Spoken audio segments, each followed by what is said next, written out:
Greetings, greetings, greetings, greetings. This is Wanda. This is Diaspora Connect. Thank you for tuning in. Um, I decided to go live.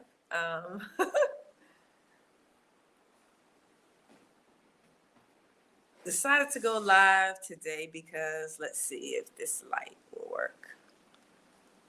I don't know if this will work.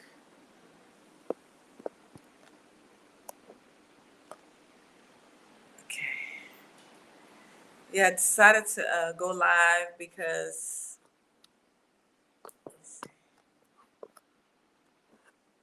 I think the light is okay.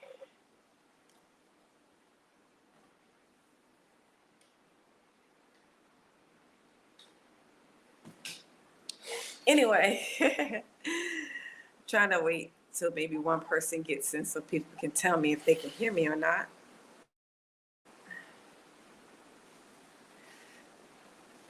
Okay, decided to do a live, checking out my StreamYard to see how it's working. It didn't work well the other day, so I wanted to check it out and test it out today. So hopefully someone will jump in and let me know if they can hear me or not. Put a 1 in the chat if they can hear me.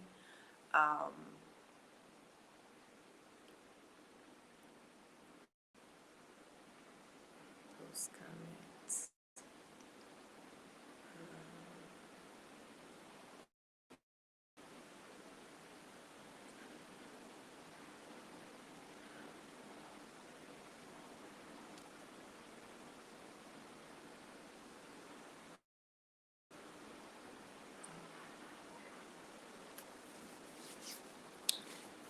Greetings, greetings, greetings. This is Wanda and this is Diaspora Connect.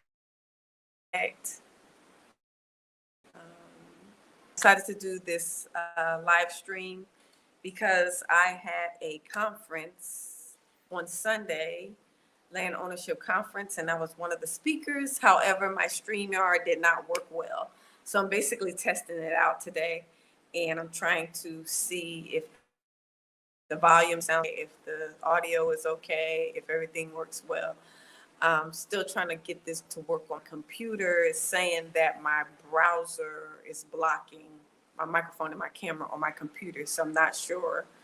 I've been YouTubing it, but I'm not sure what that means. So, but anyway, I decided to do this live stream because I'm gonna go. Nobody's in here so far, but I'm gonna start talking. So I had this is a recap of the land and ownership conference that we had. It was a couple of the diaspora. We got together and we did a land and ownership conference discussing our experience with doing business here in Tanzania, and also not only doing business, but purchasing land. And so people were sharing their experiences, some of their horror stories, some of their issues that they had, but then they were able to overcome. I personally was not able to speak because my StreamYard did not act right. Like it did not allow me to do so. So I decided to today to do a recap on what we discussed. If you can hear me, please put a 1 in the chat. If you can hear me and see me, let me know. I am testing the StreamYard out because I was not able to get on the other. I had a lot of problems with this, so I was just trying to see if it'll work for me today. So I'm kind of testing this out. So I decided to do this live, and I wanted to do a recap on the land and ownership conference that we had. So it was just a bunch of diaspora got together, and we just shared our experience in doing business, our experience in purchasing land, and some of the hiccups that we had, and gave some advice. And the basic gist of it was, if you are a foreigner and you want to buy land in Tanzania, you need to have a business registered. So there's no other way around it. There is no other way to do it. If you do want to, interested in purchasing land in Tanzania, you have to have a business. Whether you do a business, there's 2 ways you can do it. You can partner with a local, or you can have a foreign company.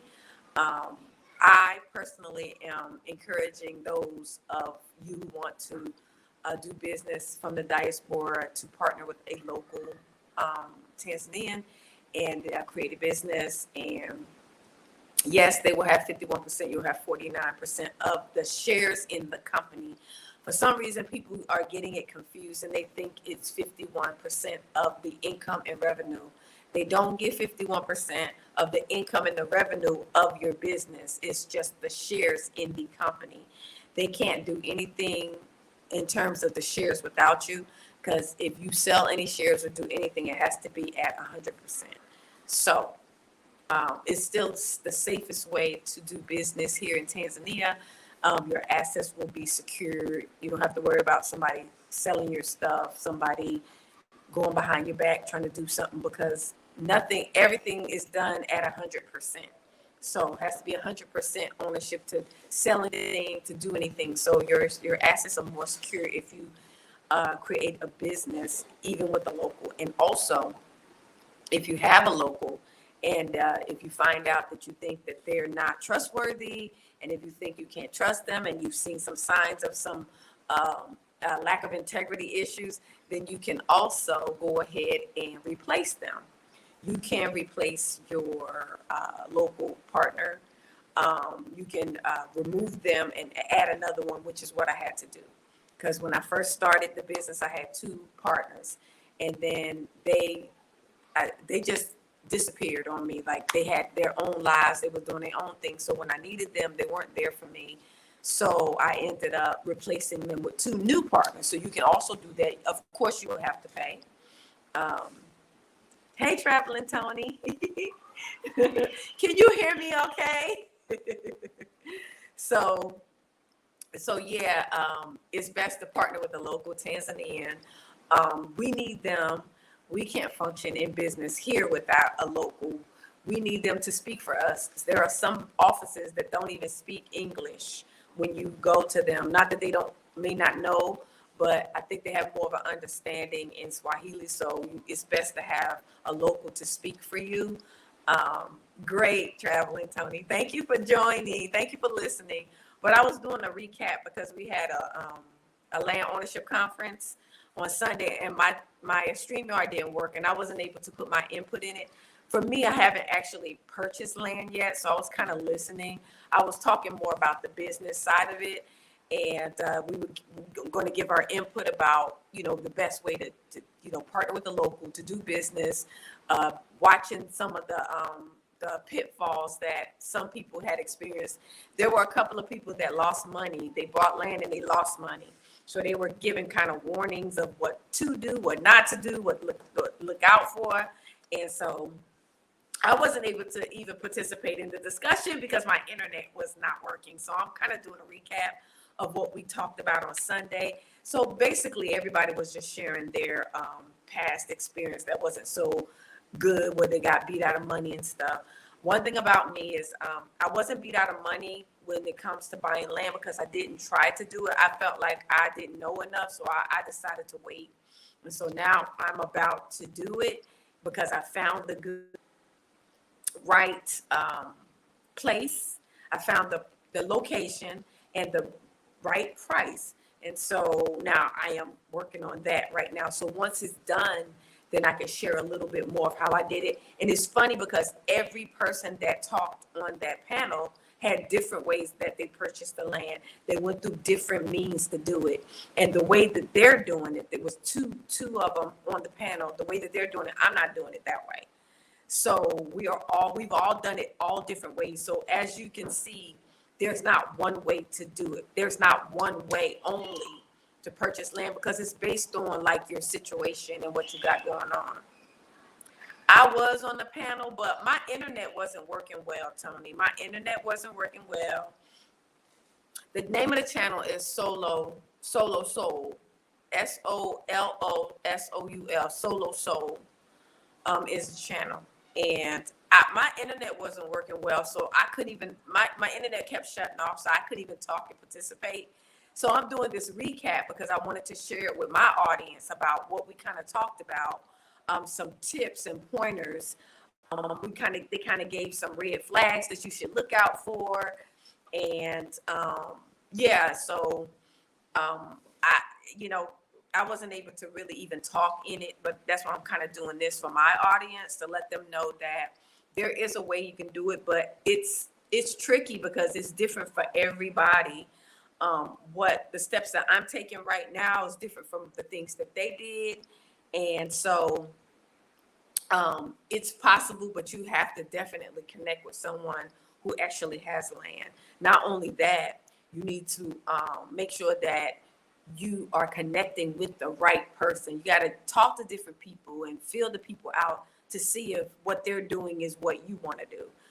Because some of the issues that some of the other people had to go through when buying land, it's a lot that they had to go through. And so they would be good examples of how to guide you through some of the things that they had to, deal with. And there's some of them are still dealing with it. For me, I waited because I wanted to make sure that I just didn't want to rush into anything. And I definitely didn't want to lose money because I don't have a lot as it was. And I didn't want to risk the money that I had in buying land. So I'd rather wait and feel it out, just to wait until I felt more comfortable. And now I feel more comfortable. And so I know I'm working on a project now. So, but when it's completed and when it's, all the documentation and paperwork is completed, then I'll share more. But for me, I don't want to share if it hasn't, fully completed everything yet. So I'm still working on the paperwork part of it, of the land and everything. So once I get that squared away, then I'll share more details with people, as well as in terms of what I want to share. Of course, I'm being a little bit more private. No, Traveling Tony, they don't, but they're looking to buy some. And so they were one of the so they were one of the main couples that was looking for advice, because like they said, it's a difference in what you call it. Of course, farmland, residential, and then there's the village land that the villagers from the chiefs, and then there is the one that you buy from the government. So it's all different types of land, and everybody had different experiences. But they're looking to buy some land from the village, and they want to do, I think, farmland. So they were just trying to listen to everybody's experience. So, him and his wife and his family can go through the right channels. But a couple of them got beat out of money through, a eco village. So yeah, we talked about that. Some of them got beat out of money through an eco village that they sent money ahead of time. And so they were, of course, encouraging people not to send money ahead.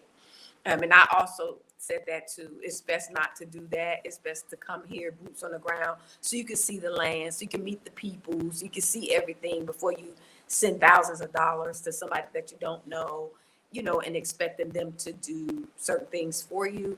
I know a lot of people like to plan ahead and have things set up, but it's best to come here and know that you feel the people out, feel the location out.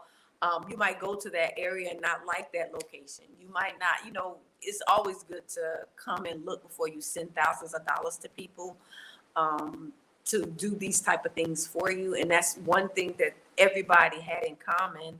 Everybody was agreeing. Salama, Ja, welcome. But everybody had the same thing in common. And they were basically saying not to send money ahead. So if you want to come to Tanzania, if you want to buy land, if you want to do business, just come and just, you can connect and meet, diaspora. It's a lot of people, here, and then they can, decide who you want to connect with, and they can give you advice, connect you with attorneys or whatever. Did you just hit me up on Instagram? Okay, welcome. Thank you for tuning in. Yeah, Traveling Tony, he did. Yeah, it's really sad that our people are scamming each other. Like, our people are doing it to each other. So you got the locals doing it to us, and then you got our people doing it to us. So we just wanted to share in that conference that there are people that have bought land and that you can reach out to that are legitimate. And all of us are still going through a process at a certain point. Some of them got land, but then they're trying to get the finalization of the paperwork. So it's like everybody's still, moving in that process. So,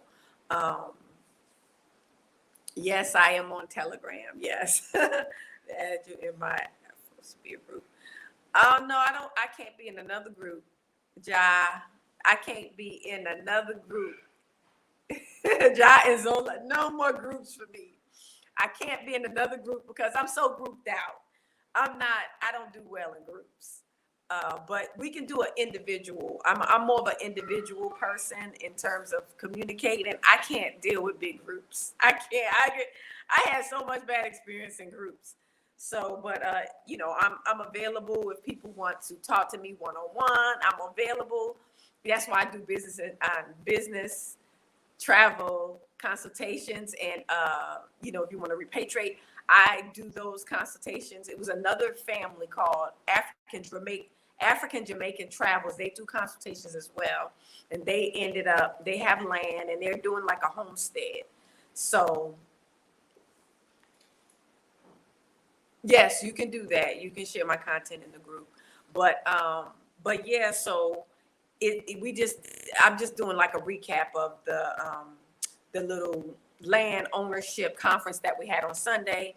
I'm doing a recap so I was trying to think of everything we talked about. So it's basically the things that we had gone through to, create the business and trusting people, attorneys, being careful, purchasing land and making sure that you do it the legal way. Make sure you do it. You have your paperwork, your documentation. That way nobody can take anything from you. Everything will be legit.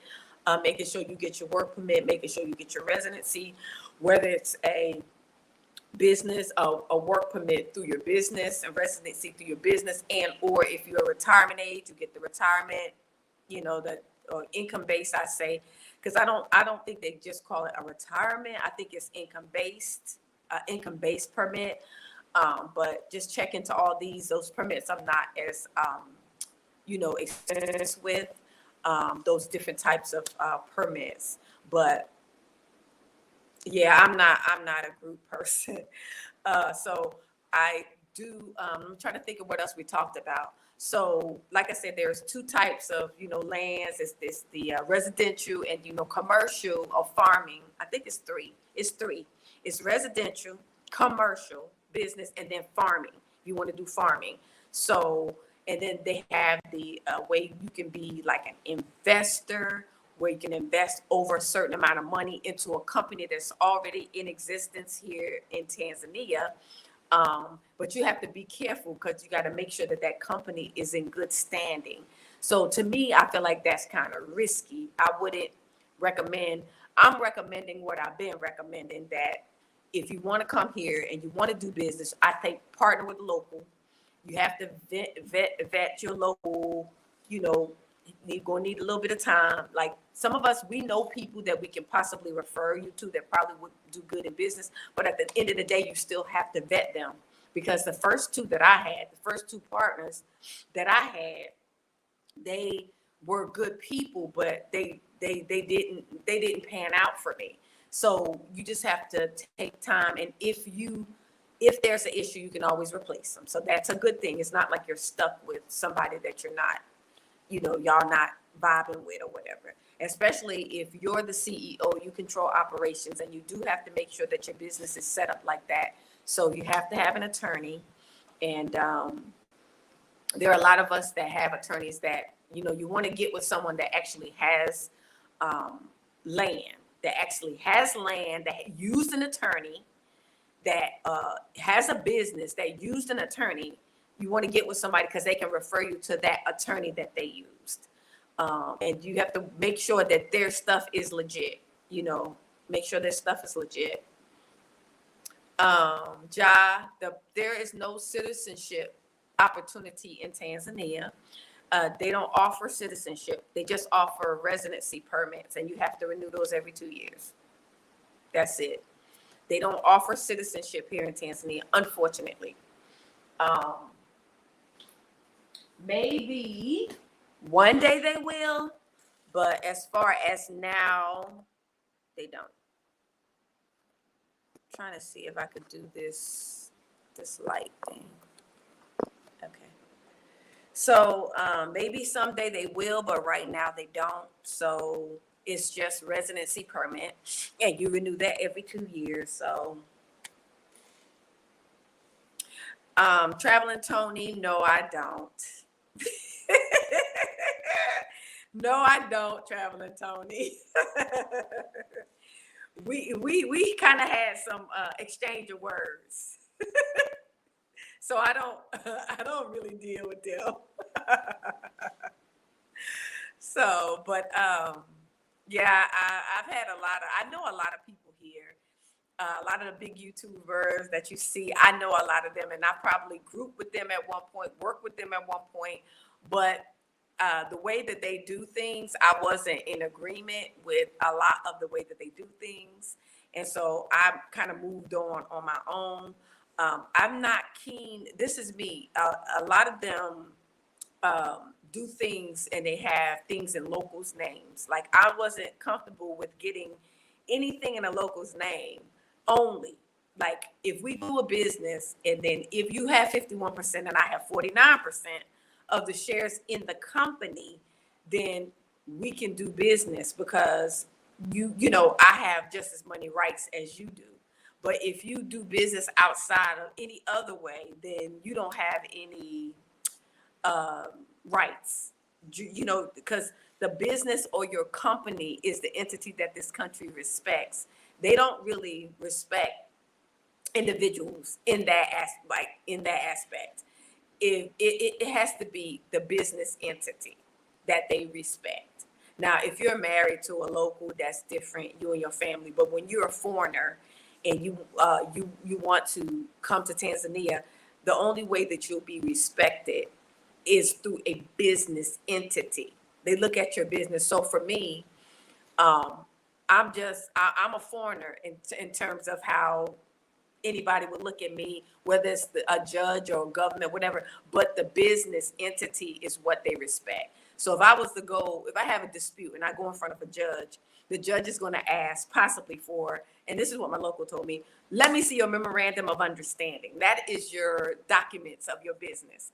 And then the judge will go through your documents of your business and see how it's supposed to be run, who has this and who's the CEO, who's the manager, who does this. And he's going to go by what your documents say. So it has nothing to do with me as a foreigner against this person who's a local. We both have to be represented under that business. So he's not going to just take the foreigner side if we have a business, because the business entity states how it should be run. And that's the way that you have the respect that you deserve.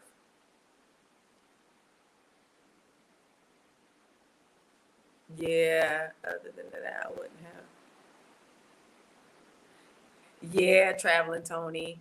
Yeah, but you're married, so that's kind of different, you know. But with us, we're not married to a local. So if we want to come here as foreigners, you know, we're not married and we want to do business. My attorney told me the only way that a Western person from the West, or a foreigner, I would say, is can protect their assets is through a business. If you do it any other way, then you could lose everything. You know, you can't just shake hands with people and you can't just say, well, I don't want them to have 51%. You know, I'm going to have more shares. It's just the shares in the company. It's not your assets and your income. Your assets and your income, that's yours. That's different from the shares and even your revenue. Just because they have 51% of the shares in the company does not mean that they get 51% of your revenue. You are the CEO. You control operations of your business. You determine what they get paid. And that's what I do. I do consultations, but they only get paid when I give them money. And if they don't do anything, then they don't get anything. They have their own businesses. They got their own lives. Now, if they do something for me, and if I need them to go and do something for me, then I will pay them. for the transportation or whatever, to do these things, to go to this office, to do this, or run here and do that, I will pay them to do that. But other than that, that's it. If you marry a Tanzanian, Martha, we have Traveling Tony in the group. He's married to a Tanzanian. So you're safer that way because it's, your husband. If you're a woman, your husband, you and your husband, he can do anything. If you marry a Tanzanian, he's your husband, he can do anything. But you have to be careful with that as a woman, because the men here, it's a patriarchal society, Martha, and you can get taken advantage of, because you're a foreigner woman, and if you have money and stuff, and then if you're if just saying, if you got married and your husband starts like acting up on you, then you won't have a leg to stand on. They'll probably side with him over you because you're a woman.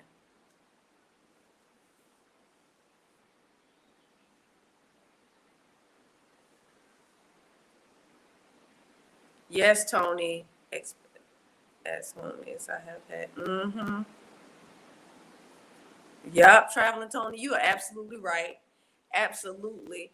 I've had so many bad experiences with our people. It's just a crying shame. I hate to say it, but it is just the truth. It's really sad, but what can you do? You can try, and that's why I do consultations, and I try to work by myself, y'all, because the experience is not good. It's not been good with our people, and you try to help, and even with locals, it's like you almost like what they say, you damned if you do and you damned if you don't.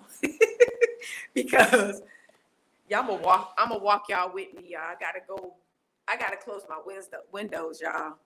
So we here in Tanzania, we have our windows open, and then when it start getting dark, I gotta close these windows because I don't want no bugs to be getting in here. So let me close these windows, but I'm bringing you guys with me. But yeah, close my windows. Cause as soon as I leave these windows open, these bugs be trying to get in here on the sneak, on the low. I'm like, how you get in here? Yeah, I had to close those windows. So, okay.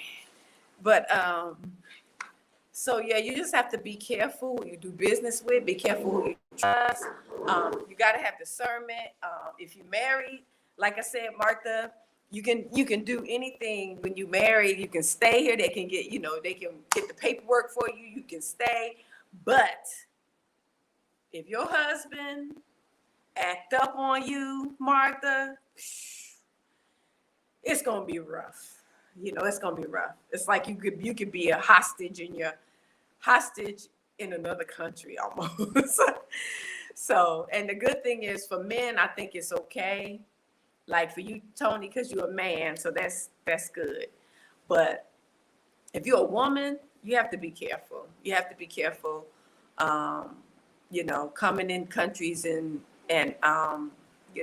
thinking that you have the same authority as like the women in the West. It don't always work out like that. So, but I never wanted to use that as an option. I never wanted to use that as an option of marrying somebody. Yeah, just to get things done. So I just said, you know what? Let me just create a business because I know I want to stay here. I know I really like it. So let me just create a business. So that's just what I decided to do. And yeah. So, but yeah, those were just some pointers that we were going over about being careful about getting scammed, not trying not to get scammed, and making sure you cross your T's and dot your I's, making sure you have an attorney. Because even before you buy the land, you have to make sure that it's not, it's free and clear. It's free and clear. Somebody else don't own it. So you still got to do that too. Even though you don't have as many of those types of things here. Oh, Martha, you said you meant that can you get citizenship if you, no, you can't.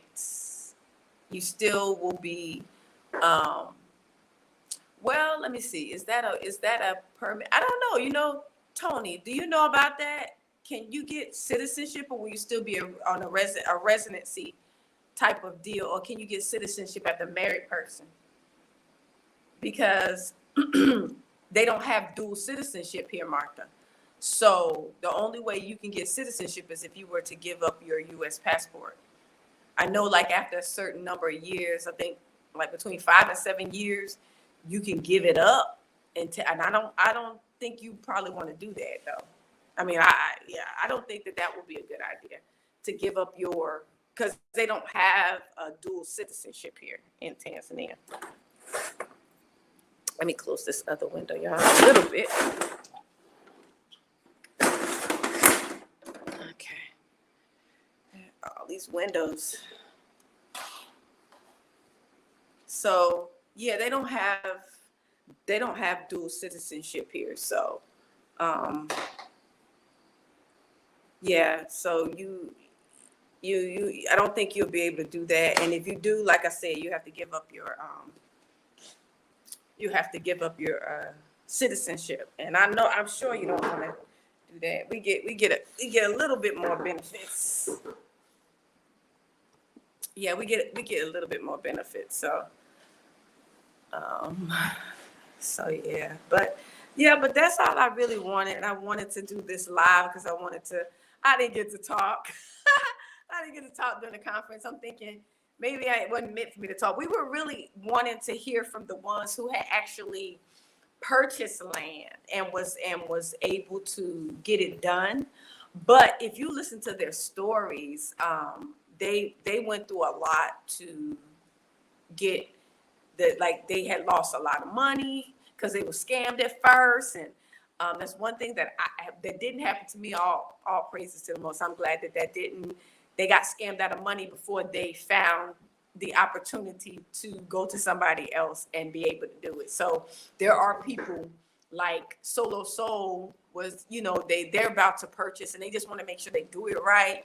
I'm in the process. I really didn't want to share any details because my stuff is still in process. So I haven't finally got through all of it yet. So I don't want to share anything until everything is done. So yeah, but yeah, I just wanted to do this live and come back and redeem myself from not being able to say anything during the conference. But my main thing is about business, and I do travel and business consultations.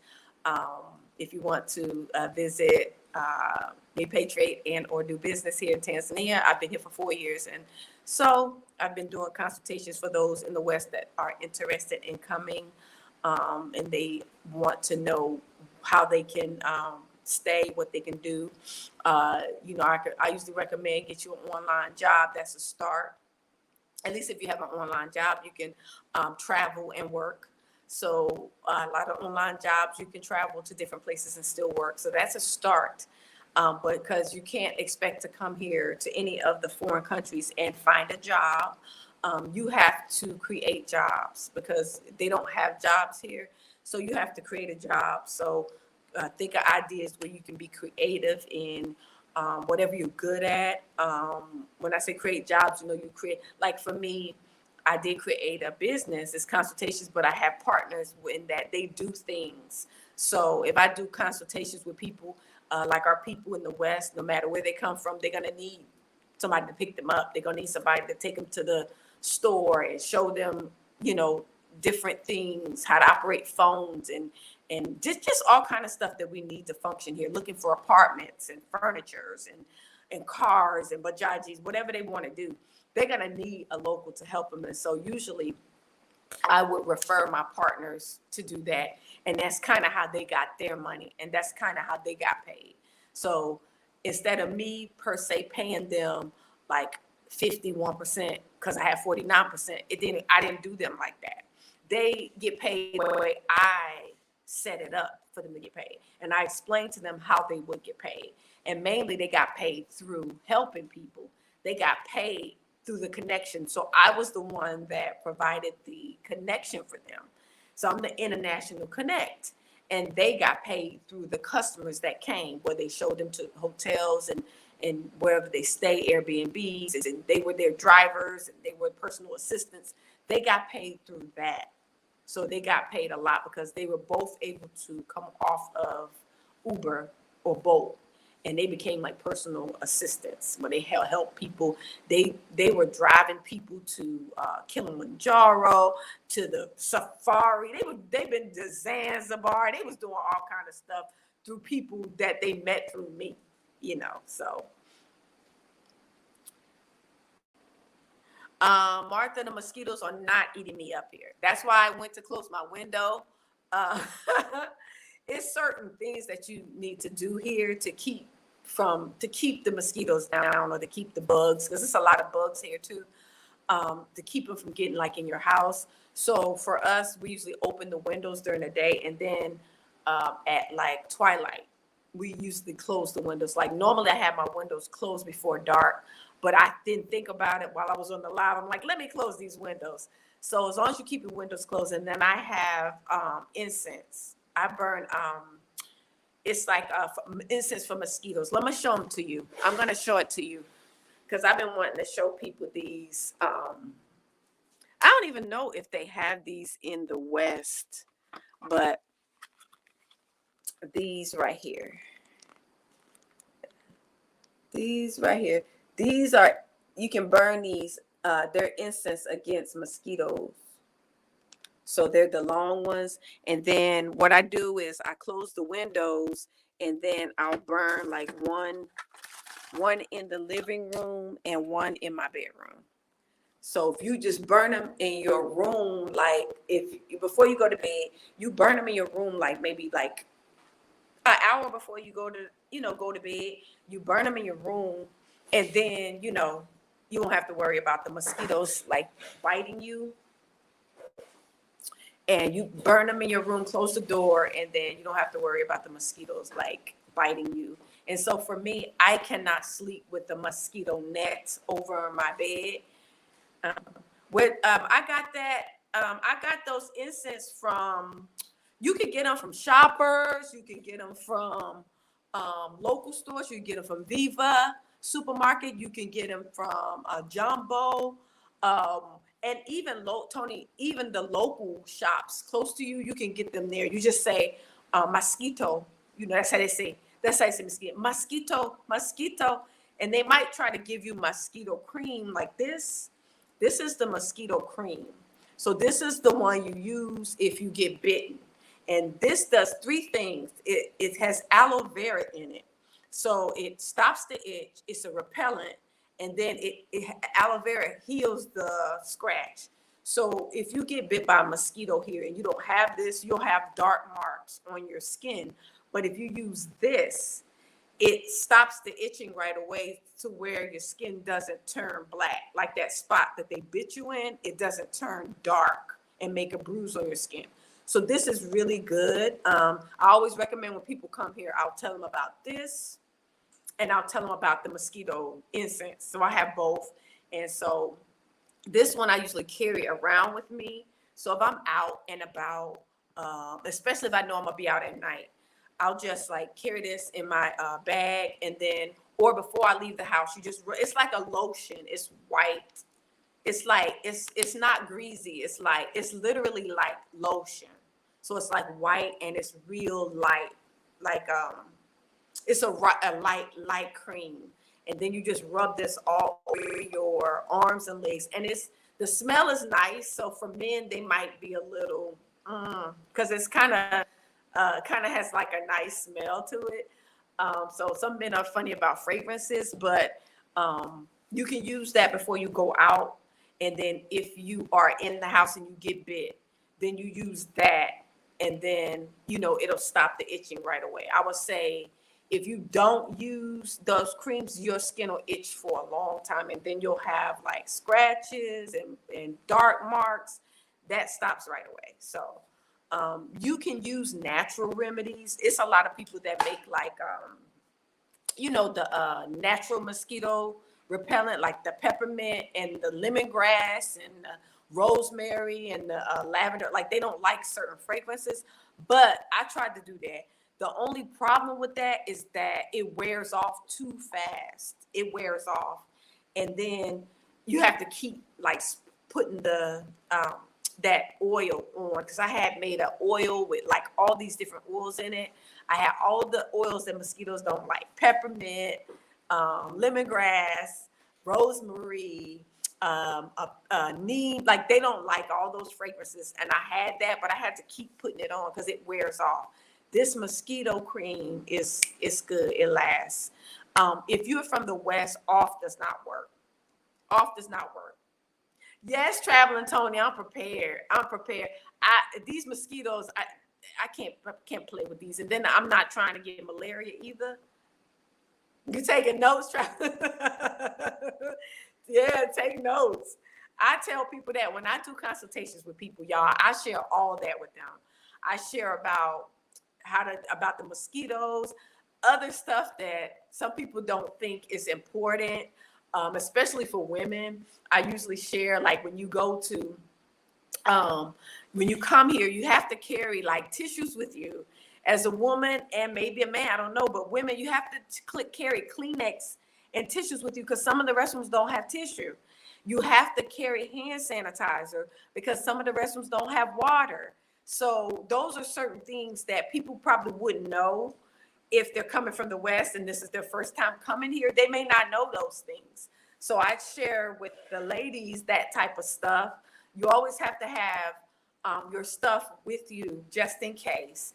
It's always good if you go places where the restroom has water running, the tissue is in there, you got soap. A lot of the places don't have it. And then some of them have the traditional toilets. Of course, you have to just be okay with using it. If you gotta go, you gotta go. But you need to have your own tissue. You need to have your own hand sanitizer. And you need to have, what else? It's just certain things you need to have as a woman that you may not have when you come here.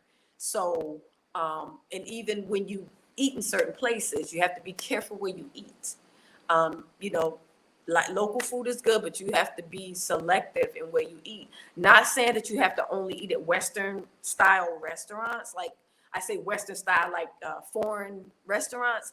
You can eat at local restaurants, but just make sure of the caliber of the level of cleanliness that you see. If people are washing dishes on the ground, you may want to think twice about eating at that restaurant if they're washing the dishes on the ground, or certain things like that. You have to look. There's a lot of flies. You may have to think twice about eating there. Even if the food is good. Like, I'm kind of particular. I am, but I'm not. But when it comes to hygiene, I am. And I haven't really been sick since I've been here. And I've been here for 4 years. I have had malaria, though. I've had malaria 4 times. I've been here for 4 years, y'all. I've had malaria 4 times. 4. So it's like once a year I've had malaria. And twice when I got it, I remember where I was when I got it. That's why a lot of times I don't go to the beach at night. If you go into the beach at night, that's a high chance that you can get malaria. Some people's their immune system is very strong. Like, the locals, they don't get it that often. But yeah, I don't want to take no chances. So I try to be inside before dark if I can, and I definitely don't go by water at night. A lot of people like to go to the beach at night, to the ocean, and all that. Go, by the ocean and have the dinners and all that. I don't do that. Yeah, I don't do that. Because those mosquitoes by the water, they something serious. So it's just certain things that I do share with people when they come. to make sure to help them get like acclimated and to be comfortable about what they should eat. Like when you outdoors and you eating food off the street, I tell people don't eat fruit and vegetables, only eat meat, because with the meat, you see that on the grill. Anything that they cook on the grill, you eat. You can eat that. You can be out somewhere walking and, you know, they're grilling chicken or they're grilling beef or they're grilling steak or whatever. You can eat that because it's on the grill. But anything that's been sitting, I wouldn't eat. Salads, I wouldn't eat. Not greens and stuff like that and ugali, that's fine. Greens or ugali, because they cook that. That's cooked. Even if it's been sitting, it's still been cooked. But anything like fruit and salads and stuff, I wouldn't recommend you eat that because you don't know how long it's been outside of the refrigerator. And then you don't know that if the knife that was used was not, if it was clean or not. So it could have been contaminated because it may not have been clean or maybe not with the right water. That's how you get typhoid. Typhoid is the like the stomach virus that people get when they eat, like they say food poisoning, but typhoid can actually kill you. So yeah, these diseases here could kill you. Malaria could kill you. Typhoid could kill you. It ain't like the West. You let that stuff run its course. Nah, it don't work like that. So you have to be careful. Yeah. Oh, Martha. Okay, Martha said, "Oh, she wish she would have had it when she." Yeah, a lot of people don't know about them, but me being here so long, I found out about the different mosquito creams and the incense and stuff like that. And it's weird because I found out about them through going out to restaurants.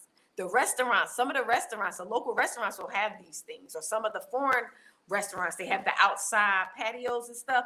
They'll have this cream, mosquito cream, and then they'll have the incense too. What they do is they'll burn an incense and put it on the ground next to where you sit so the mosquitoes don't bite your legs. So that's how I found out about them. And I asked them, I'm like, where do you get those? And they say you can buy them at any store. So that's how I found out about the insect cream, mosquito cream, and the incense. So yeah, the locals, they have a lot of stuff, but if we're not around them, we don't always see it. But because I've been here for a while and I've lived in different areas, I've met a lot of locals and did business and been around them, I start seeing just the different things that they use and how they manage here. And so, yeah, I started incorporating them into, my life and areas, things that I need, even with their food. If certain dishes that they cook, I really like, what I do is learn how to cook the dish that they cook, because I'm not really big on eating from other people. In Africa, you have to be careful who you eat from. That's another thing. You have to be very careful who you eat from, because people do witchcraft here. Now, I'm just saying, y'all. Some people don't. We from the West, and it's kind of like out of sight, out of mind for us. We don't experience that so much, but here in Africa, it's kind of customary for some to do something to your food, or to do something to your clothes or your hair, or just, you got to be careful giving you gifts, and just got to be careful here in Africa. It's just different. It's a different world than America, but they're very spiritual. And the spirituality can go for good or for evil. So you have to know that. And that's all across Africa, not just in one place.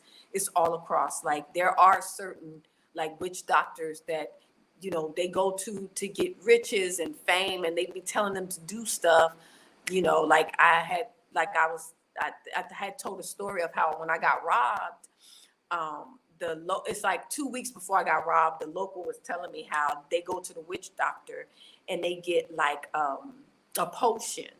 It's like chlorophyll. Like when they put you to sleep, they do operations on you, they give you chlorophyll in your nose, you fall. It's something like that, but they get it from the witch doctor. They get it to rob people. It's a way to get riches. So they get it to rob people. So they have like this long, it's almost like a straw. And it's like they can, if your window is open, they can blow this stuff in your house. It's like they can just blow through like a big, like something like a straw, and they can blow it, and it's airless and colorless. So it's like you can't even see it or smell it or nothing. But if you're already asleep, it's like you sleep deeper. If you're awake, then possibly it won't affect you, but it's for those who are already asleep. It's almost like it's a sleeping pill. It makes you sleep deeper than you would normally sleep. And I believe that that's what happened to me when I got robbed. I believe that's what happened to me because I'm a sound sleeper and I hear every little peep. And when I got robbed, they opened 3 doors and they were like all moving around my room. I didn't hear nothing. And I think it was just one person, but that person was like moving all around my room because he was taking stuff. He just was going to different places and moving stuff. I'm like, I didn't hear nothing. I was out. And then when I woke up, the night it happened, when I woke up out my sleep, I felt, when I woke up, I felt like I was pushing through this. I was pushing out of the dream. It's like when you have a dream, you know how when you're in a dream and it's a scary dream, and in the dream you're like running and you're just like trying to like get away. You just have all this energy, like when you're trying to like push out of it. When I woke up, that's how I felt. I woke up like, I woke up like I was fighting to wake up. And then when I woke up, I just had this feeling. I just had this feeling that something was wrong. I don't know. I just felt like something's wrong, but I was just looking around. It was dark. But in my spirit, I felt like something had happened. But I didn't know at the time that I had got robbed at that time. And then I looked at my phone. It was right on my nightstand next to me. So I had my stuff. I would keep my stuff right on my nightstand next to me, away from the windows. They still got it. They got my phone. They got my computer bag. My computer bag was like right next to my nightstand, next to my bed. They picked that up. I had everything in it. My computer, all my headset. I had my boat. I had speakers. I had all these cords. Like they took everything. Chargers, everything, y'all. And I felt so lost. Like I felt like I wanted to cry, but then I felt angry. I had all these emotions. I felt shocked, angry, like I wanted to cry, like violated, like it was just so many emotions at one time. I didn't know which one to feel. And so yeah, that happened. And when I went to my patio door where they came in at, and they closed the curtain when they went out. So I pulled the curtain back and the door was wide open. So I was like, I was so angry, like, yeah.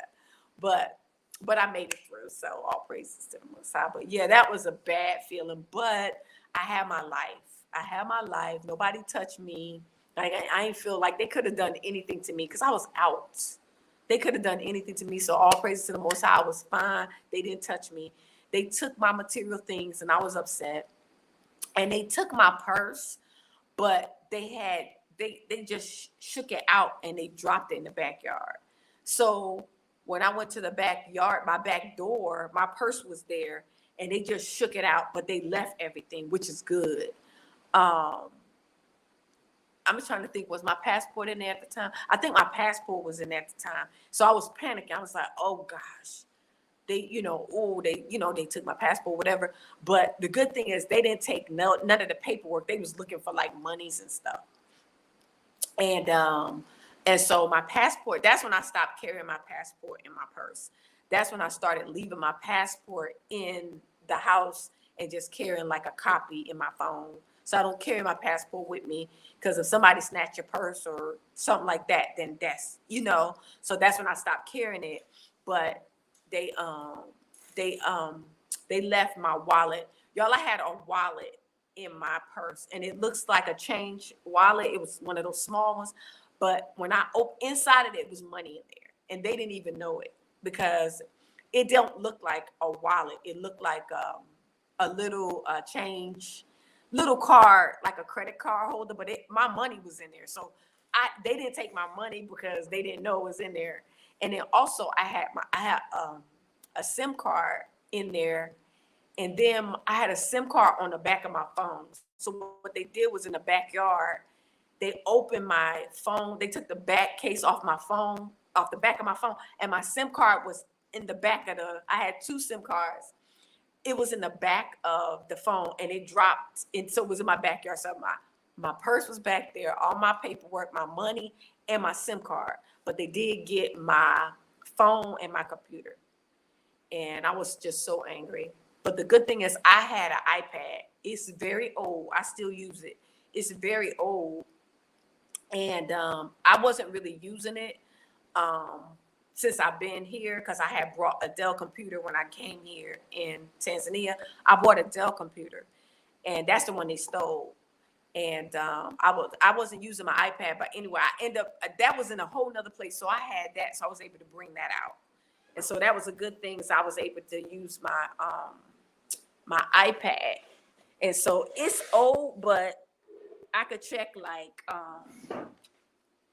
I could check my emails, I could go online, and I can listen to music on it. So I could still use it. It's just out of date. And so that saved me because I was still able to be in contact until I got another phone. And then I went and got one of those analog phones. You know those analog phones, like the Nokia phones. I went and got one of those because those was like, what, 30, 40,000 T-shillings at the phone company. At the phone company. So, but yeah, I made it through. It was rough. It was rough, y'all. Yeah, it was rough. I was like, these people upset. These people just don't care. They don't care. That's your livelihood. They just don't care. So yeah, I was feeling some kind of way. But I made it through and all was well. The Father gave me back everything I stole. Everything that got stolen, I got back. Yeah, but it was an experience. I was kind of paranoid for a little bit. I was paranoid. Yeah, I was like felt violated, like all up in my room. I was checking yeah, I was paranoid. I had PTSD after that. I was paranoid. So I was making sure I was in the house before a certain time. I just got real, like I was feeling kind of frightened, So, but I got better. I just had to pray through it. I was like, man, these people taking all your stuff. Like they don't care if you by yourself. They don't care if you're a woman. They don't care. They just want your stuff. So, but yeah, that was an experience, and that's the major thing that happened to me since I've been here. So I have learned from that. I've learned a lot from that. Like, yeah. So who to trust, where to go, and all that stuff. So, but other than that, I still been doing, business and it's not like, it's not making me money like that, but it's a business to where I'm able to buy land. And that's the main thing. It's like, if you want to buy land here, you have to have a business to do it. Any other way, it's like you'll be losing out on your investments. So that's kind of what the plan is right now. I'm still working to finalize the paperwork.